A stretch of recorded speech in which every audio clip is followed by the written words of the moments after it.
नमस्कार दोस्तों, और आप सब कैसे हैं।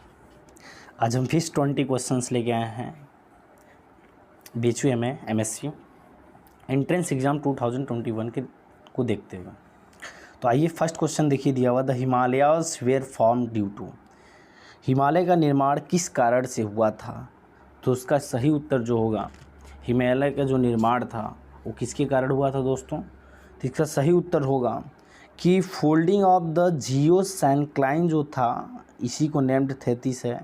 मतलब थेटिस भूसन्नति के वलन के कारण हिमालय का क्या हुआ था, निर्माण हुआ था। किसके कारण हुआ था दोस्तों, थेटिस भूसन्नति में वलन के कारण। अर्थात कह सकते हैं उस समय जो, देखिए इससे देखिए महत्वपूर्ण कौन कौन से क्वेश्चन बन सकते हैं। पहला चीज़ ने कि जो जियोसाइक्लाइन जो था वो कौन दिया था सबसे पहले। तो इसमें देने वाले व्यक्ति, उसमें 3 वैज्ञानिक थे। एक तो कोबर, जी कोबर का नाम आप सुने होंगे। दूसरा था आपका एडवर्ड स्विस, एडवर्ड था। और तीसरा एक और व्यक्ति था यहाँ पे, जिसको हम कहते हैं प्रोफेसर वाडिया थे। इन्हों तीनों लोगों ने मिलकर इसका एक जियोटेक्टोनिक थ्योरी के अकॉर्डिंग जियोसाइक्लाइन थ्योरी देने वाले व्यक्ति यही तीनों लोग थे। इसी कारण जो हिमालय जो था, कहा जाता है कि हिमालय जो है थेटिस सागर के अवसादों से बना हुआ है। ठीक है दोस्तों, इसके डिटेल्स जानने के लिए हम एक क्लास रखेंगे। यदि आपने मेरे चैनल पर नए हैं तो सबसे पहले मेरे चैनल को सब्सक्राइब करें। एकदम सबसे पहले नोटिफिकेशन पाने के लिए बेल आइकन प्रेस करना ना भूलें। तो दोस्तों इसका सही उत्तर जो होगा तीसरा होगा। आइए अगले प्रश्न को देखते हैं। भारत का अधिकांश कोयला निक्षेप संबंधित है। जो भारत का अधिकांश जो कोयला जो निक्षेप है, most of the coal deposit of India are associated with. तो ये कहाँ है दोस्तों, गोंडवाना निक्षेप। जब कहा जाता है कि गोंडवाना जो है 2 तरह से हुआ था। जब पृथ्वी हमारी जब ब्रेक किया था तो ऊपर वाले भाग को हम लारेशिया और नीचे वाले भाग को क्या, ऊपर वाले भाग को लारेशिया और नीचे वाले को गोंडवाना लैंड कहते हैं। तो ज़्यादातर जो दक्षिण भाग है वहाँ पे जो गोंडवाना वाला क्षेत्र है उस पर सबसे अधिक कोयला का निक्षेप पाया जाता है। ठीक है, अगला प्रश्न देखिए। गर्म जल का सोता पाया जाता है। जो गर्म जल का hot springs are found in Rajgir, Jabalpur, Bhainsalotan में या मसूरी में। तो इसका सही उत्तर होगा दोस्तों इसका राजगीर। क्या होगा, राजगीर। ठीक है, अगला वर्ग देखिए क्वेश्चन। सतपुड़ा की सर्वोच्च चोटी क्या है। The highest peak of Satpura, ठीक है, इज अमरकंटक, मैकाल, धूपगढ़, बांधवगढ़। ठीक है दोस्तों, तो इसका सही उत्तर जो होगा वो आपका धूपगढ़ जो है, इसकी क्या है, धूपगढ़ में इसकी सतपुड़ा की सर्वोच्च क्या है, चोटी है। ठीक है, अगला प्रश्न देखिए।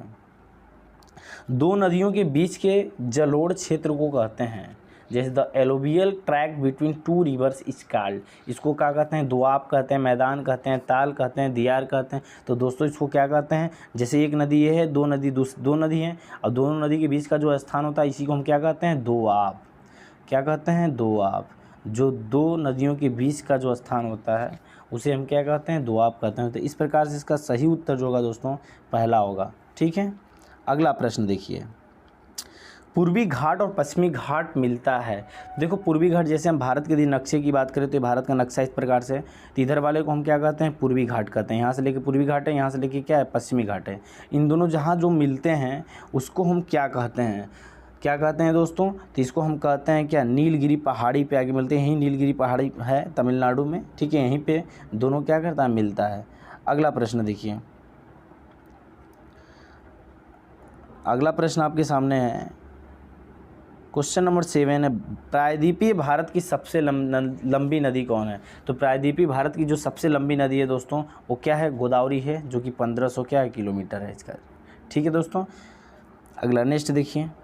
इसमें दोस्तों किस नदी को तिब्बत में सांपो के नाम से जाना जाता है। सतलज, सिंधु, ब्रह्मपुत्र, कोसी।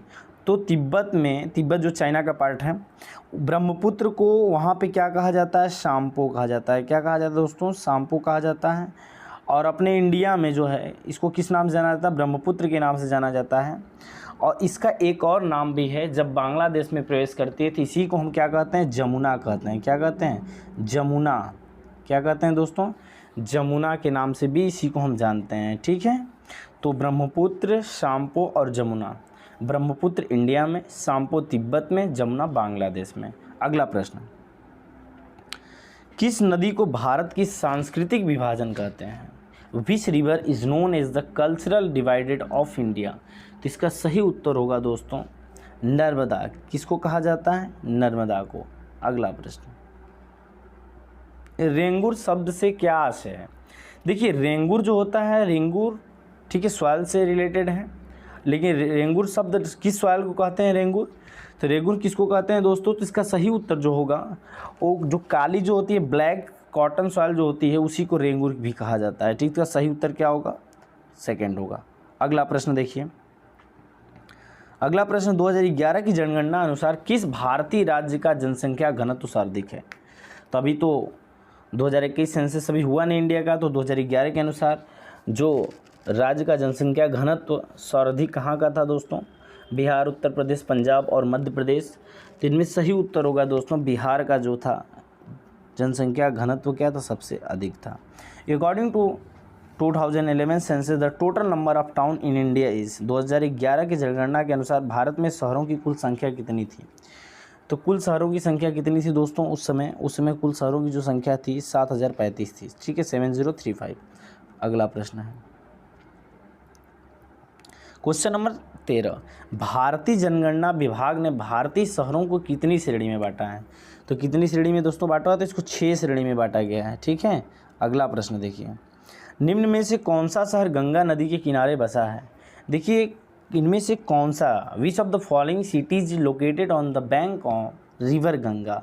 ऋषिकेश, दिल्ली, लखनऊ और जौनपुर। ठीक है दोस्तों, इसका सही उत्तर जो होगा वो ऋषिकेश जो है गंगा नदी के किनारे बसा हुआ है। दिल्ली यमुना हो गया।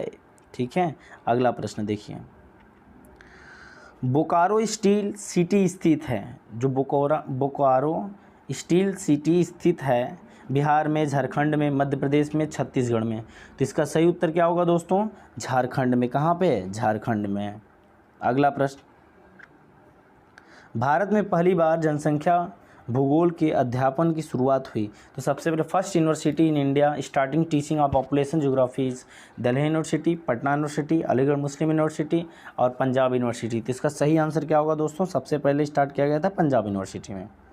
अगला प्रश्न, निम्न में से कौन भारत का सबसे बड़ा भाषाई समूह है? तो कौन है भैया सबसे बड़ा भाषाई समूह? तो आपका सही है सीनो आर्यन। क्या है भाई? सीनो आर्यन। ठीक है, अगला प्रश्न देखिए, निम्न में से कौन सा भारत में स्त्री प्रवास का मुख्य कारण है? Which of the following is the main reason of the female migration in India? तो इसका सही एजुकेशन, एम्प्लॉयमेंट, बिजनेस, मैरिज, शिक्षा, बेरोजगार, व्यापार, विवाह। इसका सही आंसर क्या होगा दोस्तों? तो इसका सही आंसर आप होगा विवाह। ठीक है, अगला प्रश्न क्वेश्चन नंबर 19, निम्न में से कौन सा कथन भारत के संदर्भ में गलत है? भारत के पास विश्व की कुल भूमि का 2.45% है। भारत के पास विश्व की कुल जन संसाधन का 4% है। भारत में विश्व की कुल जनसंख्या का 60% निवास करती है। भारत विश्व का सर्वाधिक घनत्व वाला देश है। तो ये अपने आप में एक चौथा वाला क्या है? अपने आप में गलत है कथन, बाकी सब सही है। अगला प्रश्न देखिए, निम्न में से कौन ऊर्जा का अनवीनकरणीय स्रोत है? नॉन रेन्यूएबल क्या होता है और रेन्यूएबल क्या होता है? दोनों में डिफरेंस। रेन्यूएबल मतलब किसी चीज़ को दोबारा हम क्या रेन्यूएबल कर सकें। ठीक है, तो हाँ क्या जल विद्युत, तापी, सौर और पवन शक्ति। तो इनमें से कौन सा है दोस्तों? तो इसका सही उत्तर होगा तापी जो है थर्मल है, वो क्या है? नॉन रेन्यूएबल है। ठीक है, तो हम लोगों ने आज 20 क्वेश्चंस देखे हैं, टॉप 20 क्वेश्चंस देखे हैं। ठीक है, तो यदि वीडियो मेरा अच्छा लगा हो तो लाइक करें, शेयर करें। यदि आप मेरे चैनल को अभी तक सब्सक्राइब नहीं किए हैं तो सब्सक्राइब करना ना भूलें। थैंक यू, फिर मिलेंगे अगले क्वेश्चन के साथ।